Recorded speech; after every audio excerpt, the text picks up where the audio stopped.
দলে যদি কেউ অন্যায় করে যে এখানে চাঁদাবাজি হচ্ছে বা এখানে ইফতিজিং হচ্ছে, সাথে সাথে আপনারা নিউজ করেন।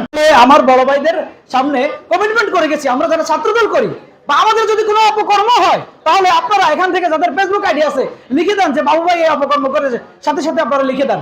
এবং আমাদের দলে যদি কেউ অন্যায় করে সাথে সাথে আপনারা নিউজ করেন যে এখানে চাঁদাবাজি হচ্ছে বা এখানে ইফতিজিং হচ্ছে। আমরা কমিটমেন্ট করেছি আমাদের বড় ভাইদের সামনে, এই ধরনের কমিটমেন্ট করেছি আমরা যে যে কোনো অন্যায় করবে, যে দলের কোনো অন্যায় করবে তার বিরুদ্ধে আমরা সরাসরি অ্যাকশন নিব। তো আমার ডান পাশে আমার ভাইয়েরা আছে, বাম পাশে আমার বোনেরা আছে।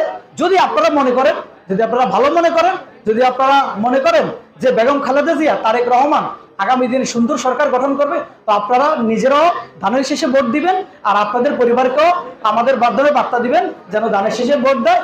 তার প্রথম ভোট ধানের শেষের পক্ষ।